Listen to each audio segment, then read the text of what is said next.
Bonjour à tous, j'espère que vous allez bien. Alors aujourd'hui on se retrouve pour ma première vidéo de type crime. Je sais que pas mal d'entre vous m'avaient dit que c'était une idée qui vous plaisait. Du coup voilà la première de peut-être cette série si ça vous plaît. J'avais fait un sondage sur Instagram entre l'affaire Grégory et l'affaire Xavier Dupont de Ligonnès. Et au final, il y avait pratiquement 50% des deux côtés, mais je crois qu'il y avait quand même une petite préférence pour l'affaire Xavier Dupont de Ligonnès, donc c'est celle-ci que j'ai fait. Donc j'ai fait mes recherches dessus pendant plusieurs jours. Peut-être que cette vidéo va être un peu longue, on verra. Enfin voilà. Sinon, une chose importante que j'avais à vous dire, c'est que je suis maintenant sur Tingles, ça y est, c'est officiel. Donc mon profil est sur l'application. Donc si vous voulez aller me suivre là-bas, n'hésitez pas.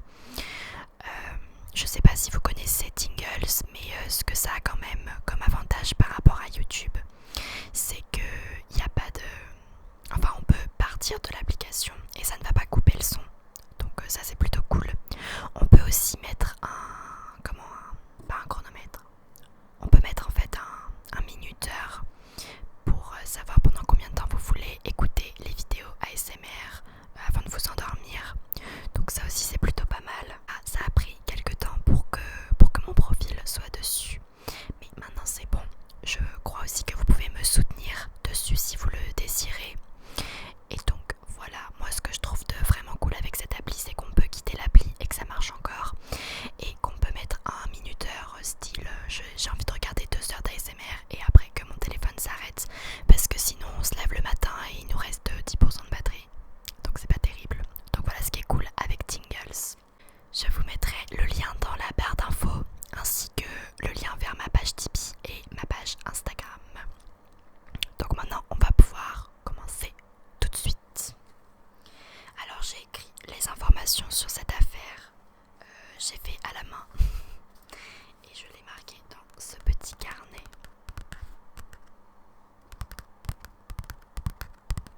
Comme vous aurez pu le remarquer, j'ai mis une chaussette sur mon micro pour éviter les bruits de soufflement parce qu'aujourd'hui ce ne sera que du chuchotement.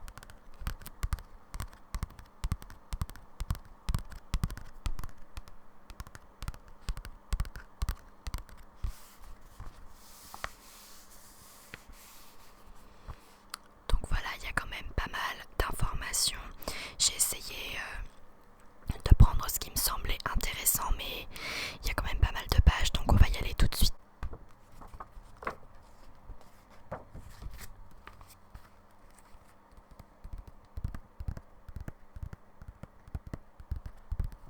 Donc l'affaire, c'est l'affaire Xavier Dupont de Ligonnès. Alors,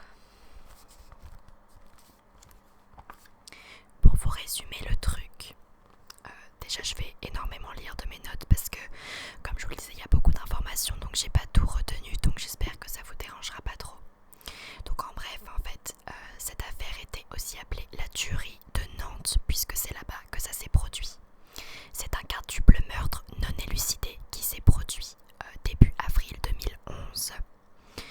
Agnès, la mère et ses 4 enfants, Arthur, Thomas, Anne et Benoît, sont retrouvés morts dans leur maison. Xavier, le père, reste introuvable et est le suspect numéro 1, encore aujourd'hui. Donc je vais commencer par vous faire une petite présentation des personnes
Seine.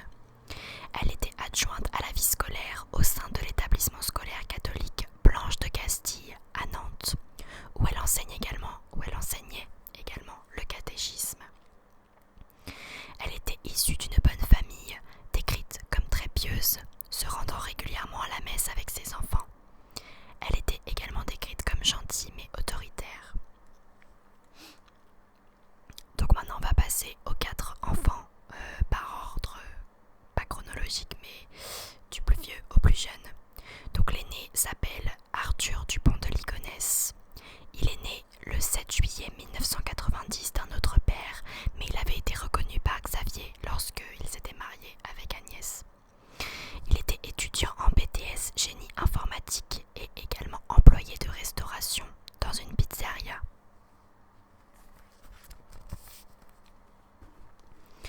Ensuite, on passe à Thomas Dupont de Ligonnès. Il est né le 28 août 1992 à Draguignan. Il était passionné de musique et étudiait la musicologie à Angers. Il était décrit comme un garçon sans histoire et très discret. Ensuite, on passe à l'unique fille qui est Anne Dupont de Ligonnès. Elle est née le 2 août 1994 à Draguignan. Elle était lycéenne en première scientifique, décrite comme une fille suivant l'exemple de sa mère, croyante, ouverte aux autres et attentionnée. Et le petit dernier, c'est Benoît Dupont de Ligonnès. Né le 29 mai 1997, il était collégien, populaire et plaisait aux filles.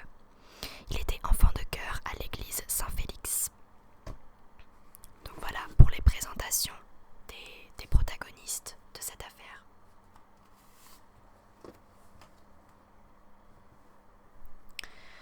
Donc ensuite on passe aux faits. Ce qui s'est passé 1 an avant le meurtre. Xavier, multipliant les échecs professionnels et rattrapé par les dettes, envoie un email à 2 amis. Cet email disait « Si ça tourne mal, je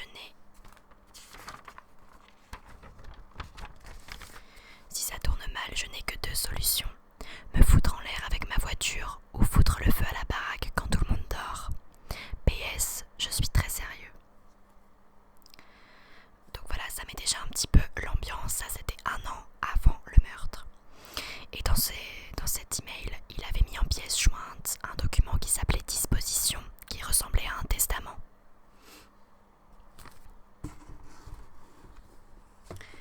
En ce qui concerne les derniers gestes de la famille, ils ont résilié le bail de la maison et la maison a été entièrement vidée. Les comptes bancaires ont été clôturés. L'employeur d'Agnès est informé qu'elle souffre d'une gastro, puis qu'elle s'en va en Australie.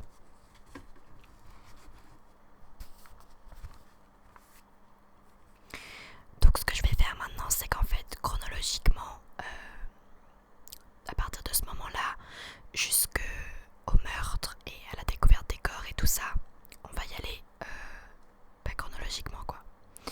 Donc je vais vous parler d'abord là je vais vous parler de ce qui s'est passé au mois de mars et après on va y aller jour par jour en avril. Donc en mars 2011, Xavier achète un silencieux et des cartouches de carabine le 12 mars. Il avait obtenu sa licence de tir le 2 février 2011. Un ticket de caisse est retrouvé d'un magasin de bricolage comportant un rouleau de grands sacs poubelles ainsi qu'un paquet de dalles plastiques adhésives pour le sol. Ce qui est en soi pas très bizarre, mais vous allez comprendre que avec ce qui s'est passé, c'est suspect. Donc le mois d'avril 2011, c'est durant ce mois-ci que s'est produit le meurtre.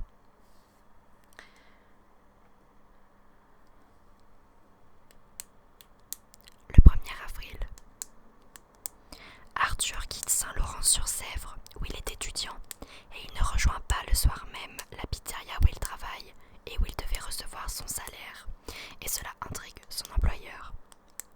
Xavier achète du ciment, une bêche et une houe. Le 2 avril, Xavier achète 4 sacs de chaux de 10 kilos.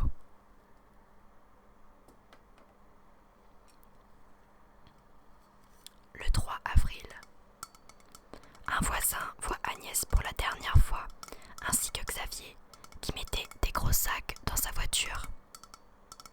Le couple et 3 des enfants dînent au restaurant et vont au cinéma.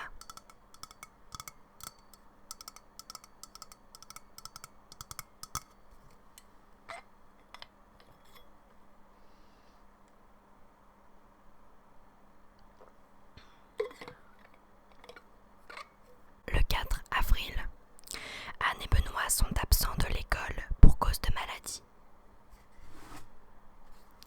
Et les élèves proches d'eux s'inquiètent de ne pas pouvoir les joindre. Il court la rumeur d'un départ en Australie où le père aurait été muté, mais les amis ne comprennent pas pourquoi il ne serait pas au courant, pourquoi il n'aurait pas été prévenu. Xavier dîne en tête-à-tête avec son fils Thomas dans un restaurant gastronomique de la périphérie d'Angers.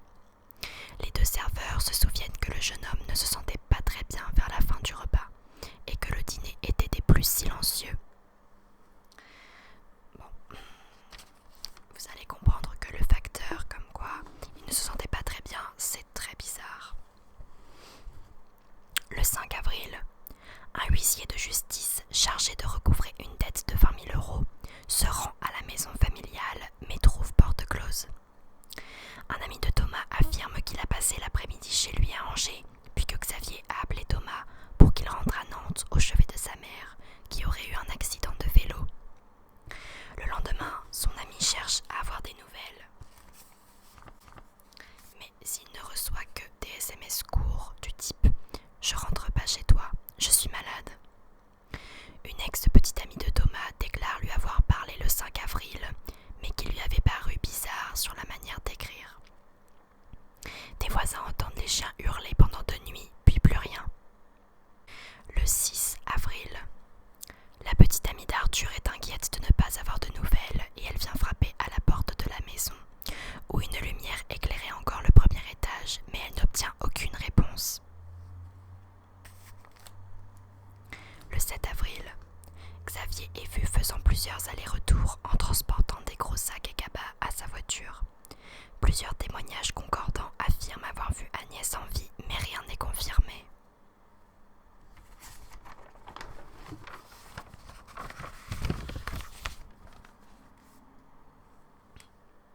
Le 8 avril, Xavier envoie un email à son beau-frère pour lui dire que tout allait bien et qu'il aurait bientôt plus de nouvelles. Le 11 avril, donc 3 jours plus tard, le collège de la Perverrie reçoit une lettre de Xavier indiquant qu'Anne et Benoît quittent l'établissement et partent en Australie, du fait d'une mutation professionnelle urgente.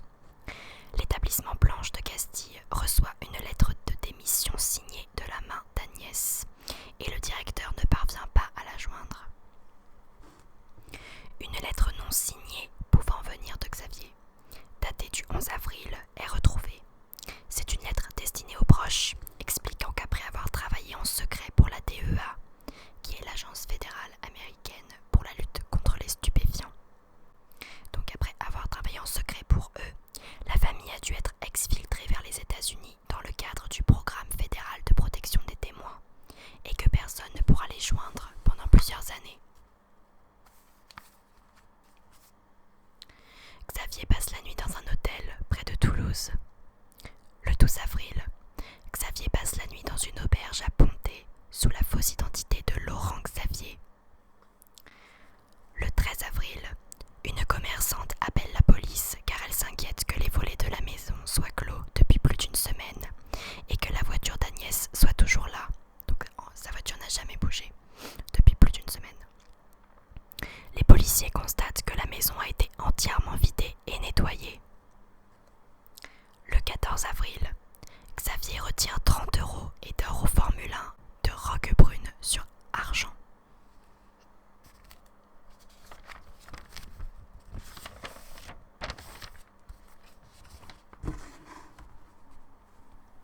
Le 15 avril, Xavier abandonne son véhicule à l'hôtel et depuis cette date, on ne l'a plus jamais revu. Le 19 avril, une enquête pour disparition inquiétante s'ouvre. Les achats de matériel sont repérés par les enquêteurs. Donc qu'il avait quand même acheté de la chaux,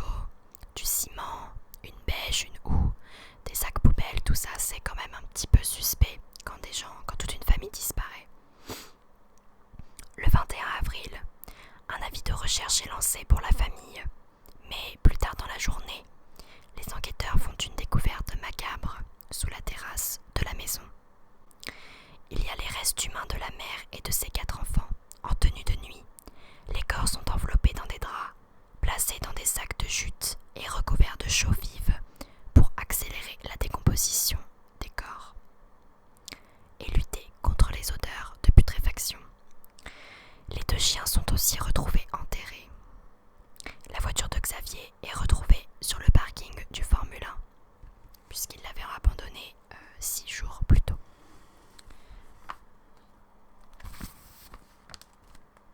Le lendemain, donc le 22 avril, ont lieu les autopsies des corps. Après avoir été drogués avec un somnifère, les victimes auraient été abattues à bout portant pendant leur sommeil avec une carabine 22 long rifle, type d'arme que possédait Xavier de par son père. Un mandat de recherche international est délivré à l'encontre de Xavier pour qu'il soit entendu à titre de témoin. Donc pour l'instant, il est uniquement recherché pour être entendu, il n'est pas encore suspecté. Le 29 avril, après les obsèques, une battue est organisée dans le Var pour retrouver Xavier. Le 10 mai, un mandat d'arrêt international est délivré à l'encontre de Xavier. Donc là, il est largement suspecté. À partir de ce moment-là, c'est qu'il est vraiment le suspect numéro 1 pour les enquêteurs. Le 23 juin, des spéléologues fouillent une quarantaine de cavités naturelles à partir du rocher de Roquebrune, et ce dans un périmètre de 15 km.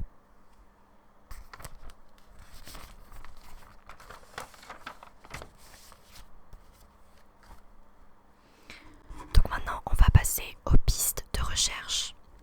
L'enquête a donné lieu à plus de 900 signalements, mais sans succès.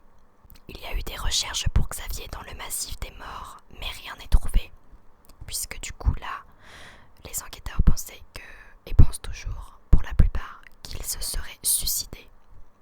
Voilà, le procureur penche pour la thèse du suicide.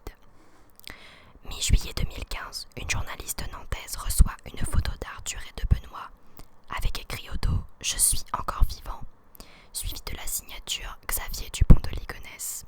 Mais l'expéditeur reste inconnu.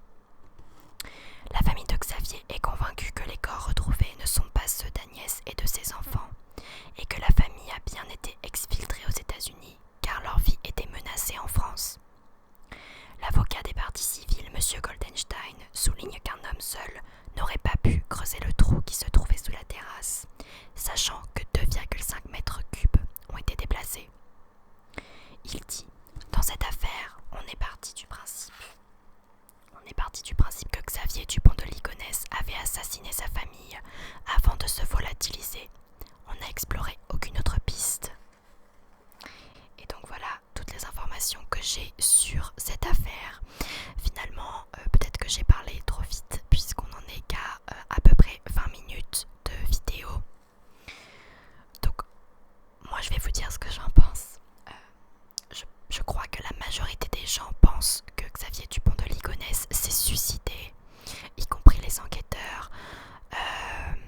Alors je ne suis pas sûre parce que il y a plusieurs personnes qui pensent l'avoir vu en fait après. Mais à chaque fois, j'ai pas tout inclus parce qu'à chaque fois que la police se déplaçait pour voir si c'était lui, ce n'était pas lui. Donc c'était des fausses pistes. Mais peut-être qu'il est toujours en vie. Peut-être qu'il a fui le pays. Qu'il est dans un autre pays avec une autre identité. J'avais entendu parler comme quoi dans l'une des sociétés qu'il avait créées, il avait créé une société américaine et que du coup il avait été en lien avec quelqu'un qui était capable comme ça de faire disparaître les gens. Alors est-ce qu'il a reçu de l'aide de cette personne pour disparaître et qu'il est toujours en vie? Il est vrai que avant le meurtre, il parlait quand même assez souvent de suicide collectif ou de suicide juste de lui quoi. Et que comme quoi c'était un sacrifice, et on sait qu'il était quand même pas bien financièrement, professionnellement, il échouait, il avait l'impression d'échouer dans sa vie en général, il n'était pas heureux, il me semble qu'il avait des maîtresses, donc voilà, c'était pas une personne heureuse dans sa vie. Alors est-ce qu'il a décidé de tuer toute sa famille et ensuite de se tuer lui? Je sais pas.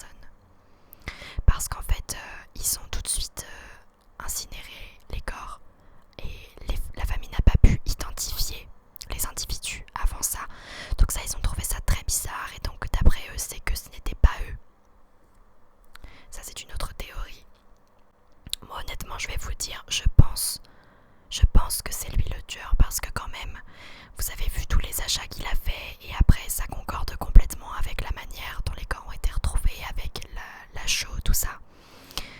On sait qu'il était quand même assez instable. On sait qu'il avait déjà parlé de suicide. En plus, il a quand même été élevé par une mère qui était gourou de secte, donc c'est pas anodin. Voilà, moi je pense que c'est lui le tueur. Et je pense pas qu'il s'est suicidé parce que je comprendrais pas pourquoi il aurait essayé comme ça de dissimuler puis de s'enfuir si c'était juste pour se tuer au final. Surtout que voilà, ils ont quand même fouillé pas mal d'endroits dans les derniers endroits où il a été aperçu. Et ils n'ont jamais retrouvé de corps. Donc moi je pense qu'il s'est enfui. Je sais pas s'il est toujours en vie aujourd'hui, mais je pense qu'il s'est enfui.